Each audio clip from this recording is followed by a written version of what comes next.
नमस्ते दोस्तों, आज के इस विशेष वीडियो में हम आपको ले चलेंगे एक ऐसे आध्यात्मिक यात्रा पर जहां हम भारत के कोने कोने में स्थित महादेव के 12 ज्योतिर्लिंगों के बारे में जानेंगे। क्या है इनकी उत्पत्ति का रहस्य, क्यों ये स्थान इतने चमत्कारी माने जाते हैं। सोमनाथ से लेकर घृणेश्वर तक हर ज्योतिर्लिंग की अपनी एक अनोखी और प्राचीन कथा है जो आपके रोंगटे खड़े कर देगी। वीडियो को अंत तक देखें क्योंकि अंत में हम आपको बताएंगे वो एक रहस्य जो इन सभी को एक सूत्र में पिरोते हैं। ब्रह्मांड के कण-कण में बसे महादेव, जिनका ना कोई आदि है ना कोई अंत। लेकिन क्या आपने कभी सोचा है कि पृथ्वी पर वो कौन सी जगह है जहाँ खुद महादेव ने प्रकट होकर अपना वास किया। इन्हें हम ज्योतिर्लिंग कहते हैं, वो दिव्य प्रकाश जो अनंत है। आज हम 12 ज्योतिर्लिंगों की उन अनसुनी कहानियों को और रहस्यों को जानेंगे जो आपको शिव भक्ति की एक अलग ही दुनिया में ले जाएंगे। तो बोलिए मेरे साथ हर हर महादेव और शुरू करते हैं ये आध्यात्मिक सफर। सब प्रथम हम ये जानेंगे कि ज्योतिर्लिंग की उत्पत्ति कैसे हुई। शास्त्र कहते हैं कि जब ब्रह्मा जी और विष्णु जी के बीच श्रेष्ठ होने को लेकर विवाद हुआ था, तब एक विशाल अग्नि स्तंभ प्रकट हुआ। इसका अंत ढूंढने के लिए ब्रह्मा जी ऊपर और विष्णु जी नीचे गए, पर दोनों को अंत नहीं मिला। तब महादेव ने उस प्रकाश से प्रकट होकर बताया कि वो ही अनंत शक्ति है। वही प्रकाश पुंज जहाँ जहाँ पृथ्वी पर स्थित हुआ वह 12 ज्योतिर्लिंग कहलाए। अब हम बढ़ेंगे हर एक ज्योतिर्लिंग के रहस्यों पे और उनकी कहानियों की तरफ। हमारी यात्रा शुरू होती है गुजरात के सौराष्ट्र से, जहां स्थापित है धरती का पहला ज्योतिर्लिंग सोमनाथ। सोम का अर्थ है चंद्रदेव।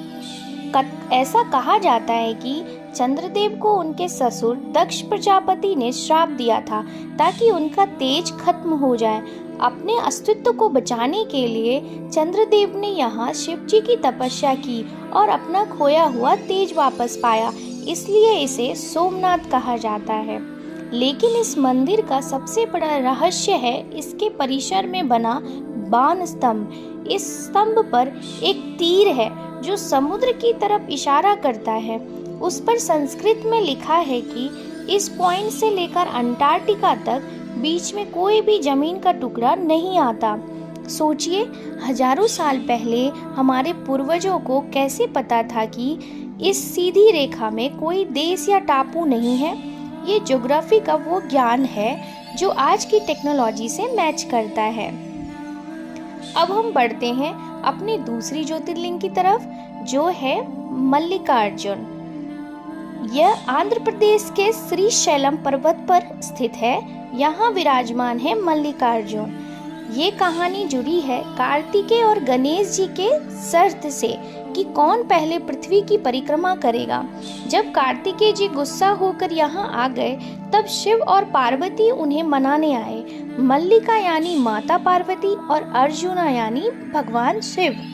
इस मंदिर की सबसे बड़ी विशेषता यह है कि यह शक्तिपीठ और ज्योतिर्लिंग दोनों ही एक साथ है। यहाँ के वॉल्स पर इंजीनियरिंग का ऐसा नमूना है कि अगर आप ध्यान से सुने तो हवा में भी ओम की ध्वनि गूंजती महसूस होती है। ये जगह तंत्र साधना का बहुत बड़ा केंद्र माना जाता है। अब हम पहुँचते हैं उज्जैन, जिसे प्राचीन काल में अवंतिका कहा जाता था।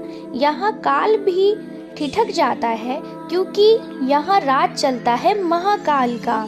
जी हाँ, हम बात कर रहे हैं महाकालेश्वर ज्योतिर्लिंग की।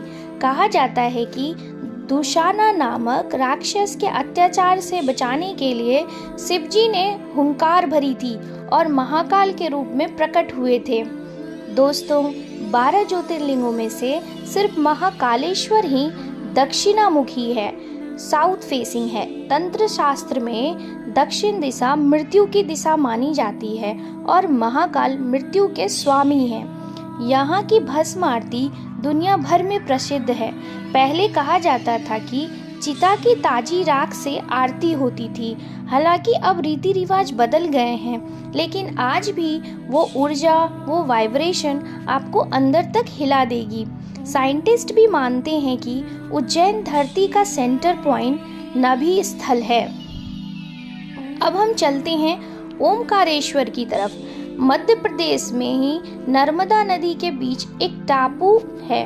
अगर आप ड्रोन से देखें तो ये पूरा टापू ओम के आकार का दिखता है। यहाँ है ओमकारेश्वर ज्योतिर्लिंग। एक बार विंध्या पर्वत ने अहंकार में आकर शिव जी की तपस्या की। शिव जी ने उन्हें दर्शन दिया और यहाँ ओमकारेश्वर के रूप में स्थापित हुए। यहाँ का रहस्य है नर्मदा नदी। कहा जाता है कि नर्मदा का हर कंकर शंकर है। यहाँ पाए जाने वाले पत्थर नेचुरल रूप से शिवलिंग की शेप में होते हैं। यहाँ की शांति और मैग्नेटिक वाइब्रेशंस ध्यान के लिए सबसे श्रेष्ठ मानी गई है। अब हम चलते हैं हिमालय की गोद में केदारनाथ की ओर। महाभारत के बाद पांडव अपने पापों का प्रायश्चित करने के लिए शिव जी को ढूंढ रहे थे। शिव जी ने बैल का रूप लिया और धरती में समा गए। भीम ने उनकी पूंछ पकड़ ली, जिसका परिणाम हुआ वो हम कुबड़ वाला शिवलिंग जो आज हम पूजते हैं। केदारनाथ का सबसे बड़ा रहस्य है इसका सर्वाइवल। 400 सालों तक ये मंदिर बर्फ के नीचे दबा रहा, फिर भी इसे कुछ नहीं हुआ।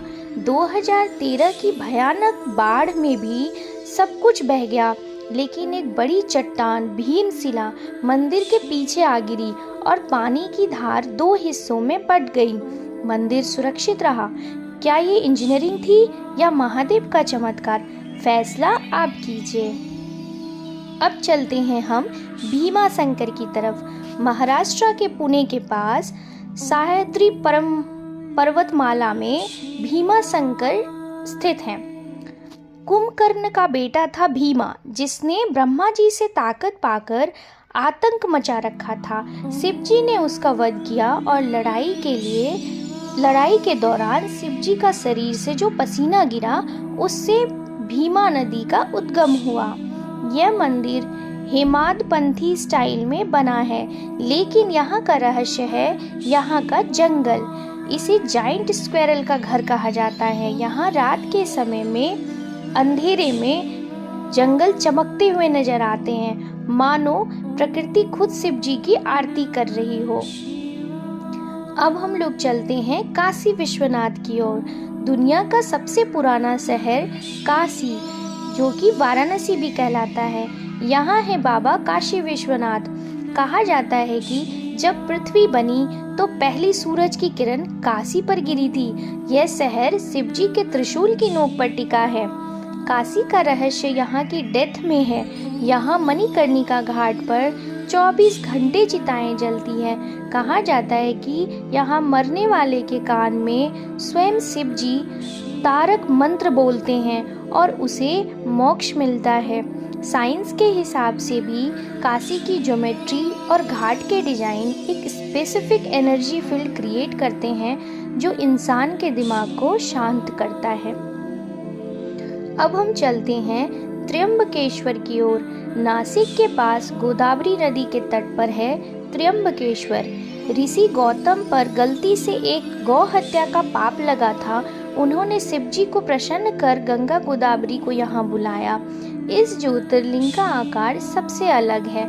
यहाँ शिवलिंग के अंदर एक गड्ढा है जिसमें 3 छोटे लिंगम हैं जो ब्रह्मा, विष्णु और महेश के प्रतीक हैं। इस मंदिर का एक रहस्य नीलमणि भी है।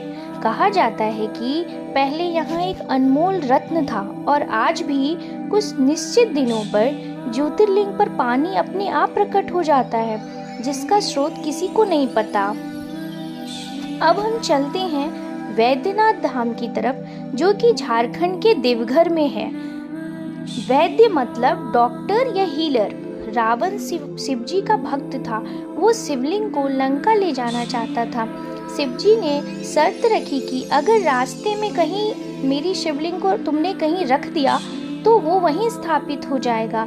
रावण से गलती हुई और शिवलिंग यहाँ स्थापित हो गया।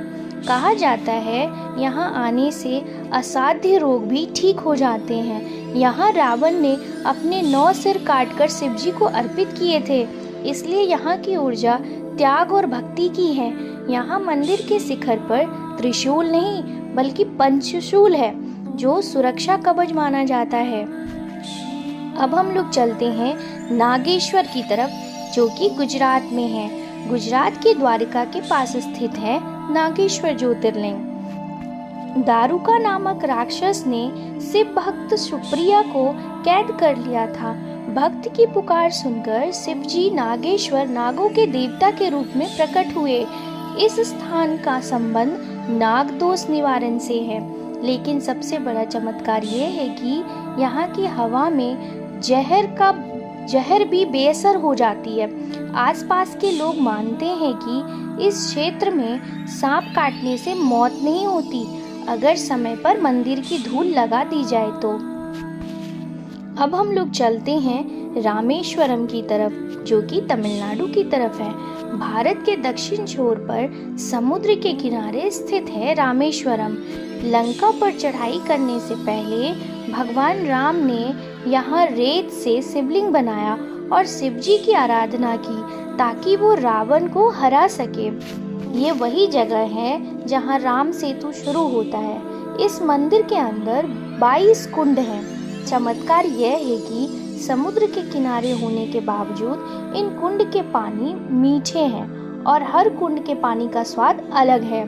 साइंटिस्ट भी हैरान है कि इतने पास खारा पानी होने पर भी यह पानी मीठा कैसे है।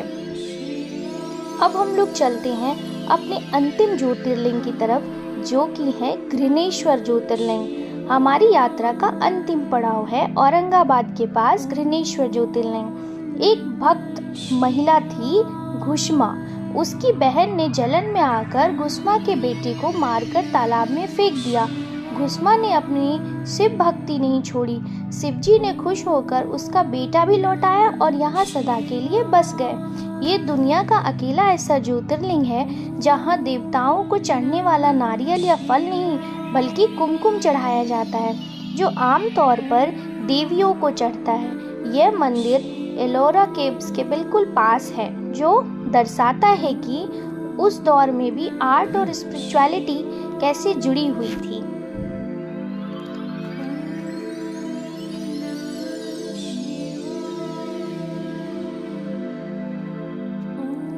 तो दोस्तों, यह थी सोमनाथ के समुद्र तट से लेकर केदारनाथ की बर्फीली चोटियों तक की वो दिव्य यात्रा जिसे हम 12 ज्योतिर्लिंग के नाम से जानते हैं। आज आपने इस वीडियो के माध्यम से इन 12 धामों की यात्रा की है। कमेंट में हर हर महादेव लिखकर अपनी हाजिरी जरूर लगाएं और हमें बताएं कि आपका अगला लक्ष्य कौन सा ज्योतिर्लिंग दर्शन है। अगर ये जानकारी आपके दिल को छू गई हो तो इसे अपने दोस्तों और परिवार के साथ शेयर करें, इससे पुण्य के भागी बने। चैनल को सब्सक्राइब करना ना भूलें, क्योंकि रहस्यों का ये सफ़र अभी खत्म नहीं हुआ है। चलो अब मैं चलती हूँ, फिर मिलूंगी एक नई आध्यात्मिक दास्तान के साथ। तब तक के लिए महादेव की कृपा आप सब पर बनी रहे। ओम नमः शिवाय।